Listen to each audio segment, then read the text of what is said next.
Hello, welcome to Papa Nick's Music. I am, as always, your host, Papa Nick Lewis. And this week, I want to talk about some of my stuff. We're talking about treasures this week. I've mentioned before that I don't consider myself to be a collector. I don't think of my music that I have amassed as a collection. I think of it as a library. And as long as I've got one good copy of something, I'm good for the most part. I do have a hierarchy. I would rather have it on CD than vinyl, for example, because I prefer CDs to vinyl. But if there are albums that I have that I've kept on vinyl because they haven't been released on CD, and that's cool. I take care of my vinyl, and life is good. I can still listen to it.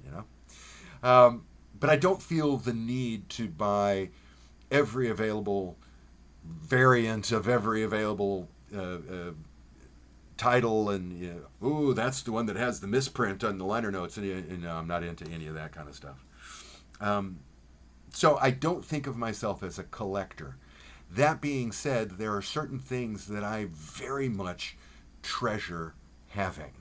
I don't think of them as part of my music collection, though all of these things are music related. They are just things that I treasure. And so I want to talk about them. I see this as something of a sporadic series because I have quite a few things that fall under this rubric. As you can tell, all of the crap I got on my shelves back there. And so there will be more episodes of this in the future. I don't think it's going to be a regular thing, though. But today I'm starting off my treasures. Okay. Now, one of them I've already talked about, so I'm just going to gloss over it. But it's a good example of the kind of thing that I'm talking about here. I have mentioned before that I got this note card when I ordered Neil Innes's final album, Nearly Really. I went to his website and I bought it shortly after he passed away. I was gutted when Neil Innes died, and I bought the CD. And when it came with this note card that Neil's widow Yvonne, trying to get the glare. Oh, there we go. You can see it there.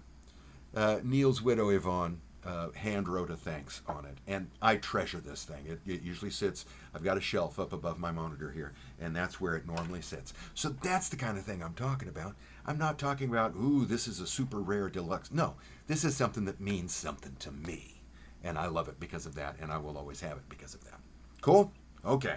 So here we go. These are the official entries in today's treasure list. First, we got Michael Nesmith. Now, I love Michael Nesmith. I love his music. I love his acting on the Monkees. His writing, his production, his video direction. Oh my God, he was a good video director. I love everything about the man. And one of the things that I deeply, deeply enjoyed was when I discovered that you could purchase his merchandise directly from him on his website, videoranch.com. And there was a good chance that if you bought something through Video Ranch, it would be signed.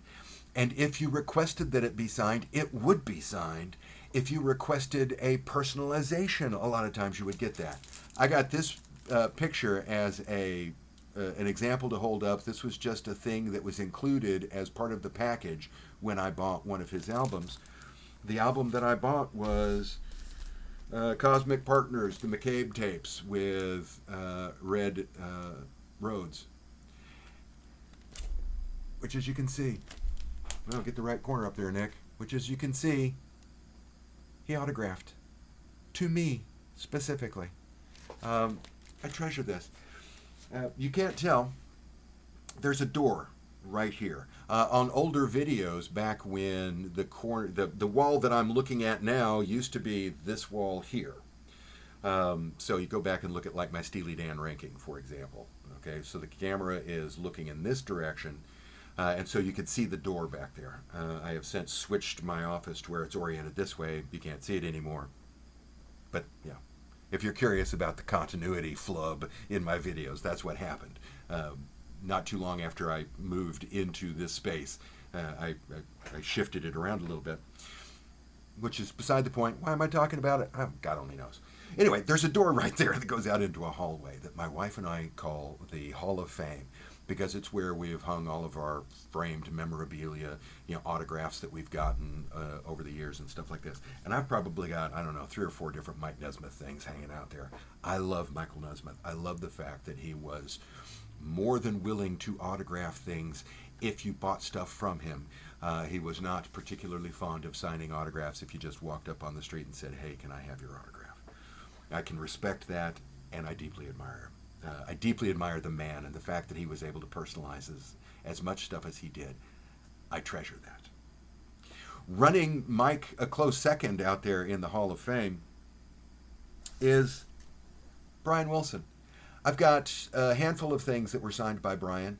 I've got, when I bought his album No Peer Pressure, I bought it on CD, but I also bought it on vinyl.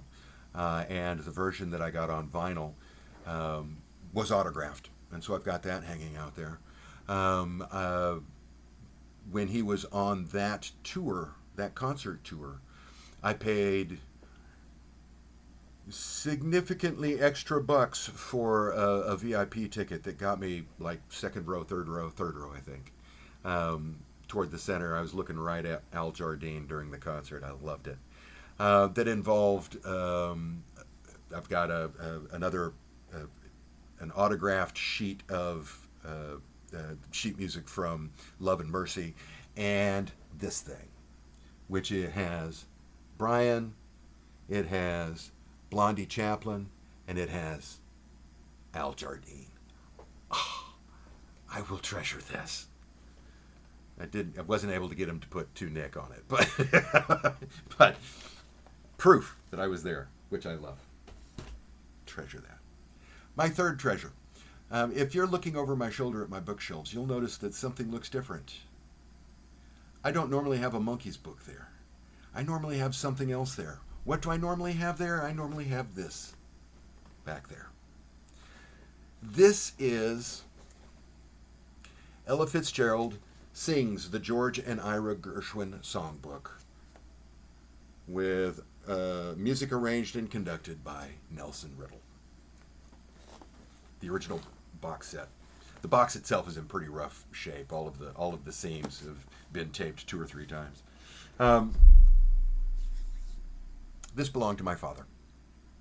In his youth, my dad was a big jazz fan. His taste shifted more towards easy listening and what was called beautiful music at the time, borderline music, Ray Conniff singers, stuff like that. So his taste veered towards that later in his life. But in his youth, in his 20s and 30s, oh my God, was he a jazz fan. And when he passed, I inherited his albums. My sister inherited his camera because he was an amateur photographer, and that was something that they shared. My brother inherited his tools. My dad was a mechanic, and he had an extensive tool set. My brother, very good with his hands. But I loved music, and so I got his records. And that means that I have, hanging on my wall over here, you can't see it, I've got a Martin Denny album. I've got a nice, large Martin Denny collection. I'm willing to bet I've got the biggest Martin Denny collection in San Antonio, for what that's worth. But this was the prize of his collection. He bought this box set as soon as it was released. He took it home, he opened it up, he listened to it all the way through one time, and then he put everything back in the box.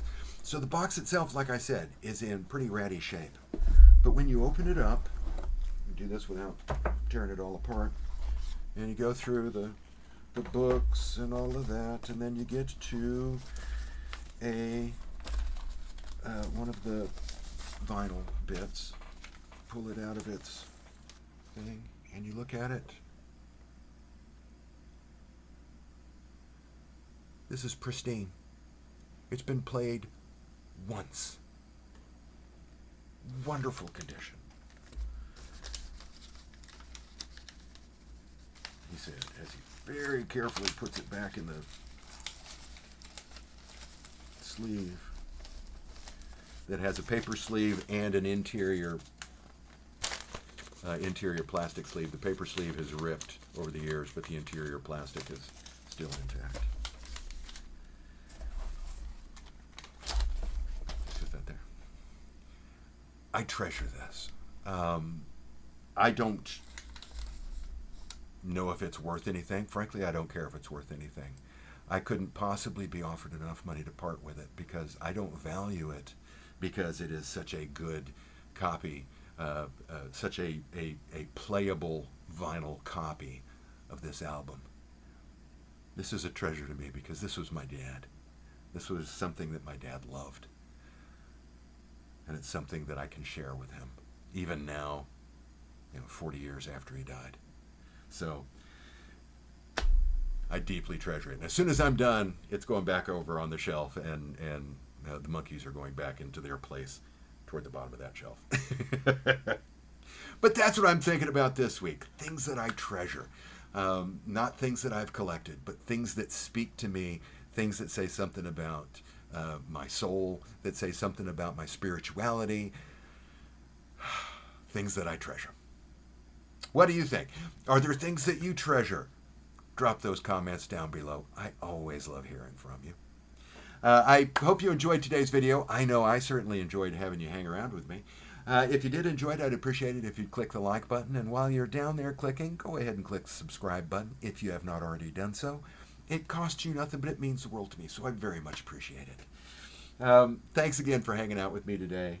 And I hope that the rest of your day is bright. See you soon.